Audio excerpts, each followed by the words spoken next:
permanent fixture in not just volunteers, but inshallah other activities as masjid progresses.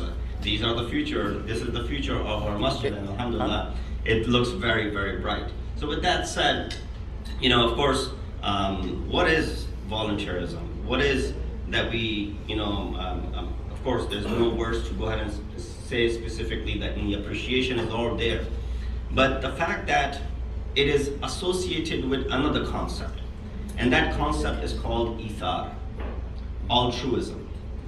Ithar is so there are two words in Arabic terminology.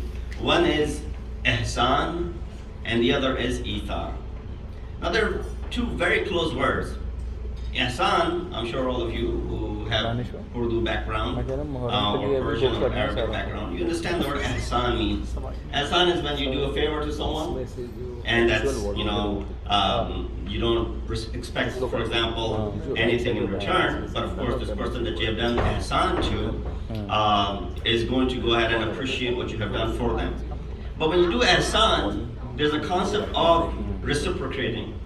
There's a concept of, you expect something that this person will do the same thing in future if something like this happened to you. For example, if I help someone out, tomorrow I'm looking that, if I'm in need, I'm going to go and ask this person because I've helped this person out. That's what ihsan is. Isar is bigger than that. Isar, altruism, is when you do something and you don't expect anything in return. You don't want anything in return. That's where Quran, when talks about in Surah Dahr, chapter 76, also known as Surah Insan, Allah subhanahu wa ta'ala mentions the story of, of course, Ahl-e-Bait and their Isar. What was their Isar? يُطْعِمُونَ الطَّعَامَ عَلَى حُبِّهِ مِسْكِينًا وَيَتِيمًا وَأَسِيرًا. You also fed people for 30 days. So this sort of fits here as well. That Ahl-e-Bait were who? يُطْعِمُونَ الطَّعَامَ عَلَى حُبِّهِ مِسْكِينًا وَيَتِيمًا وَأَسِيرًا. Of course, we weren't feeding the miskeen and the yatim and asir over here, but nonetheless, we were feeding mu'mineen. That is also a big reward. You're feeding mu'mineen. And what do you want in return, O Ahl-e-Bait? لَا نُرِيدُ مِنْكُمْ جَزَاءً وَلَا شَكُورًا. We do not want anything as far as the jaza, compensation, or even a thank you note from you.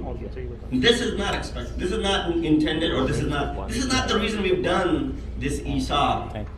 And that is the biggest way of thanking Allah subhanahu wa ta'ala when you don't expect anything in return. I think that's the culture that is established, mashallah.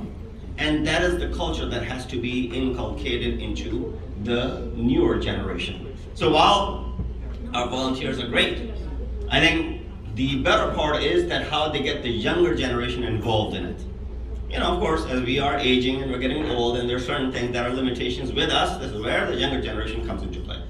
So what I saw during Ramadan and, outside, inside, here in the banquet, everything running smoothly, that's the dedication.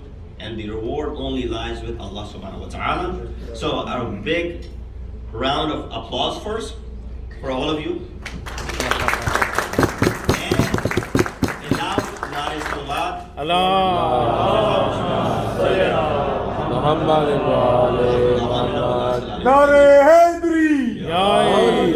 Thank you very much for listening to me.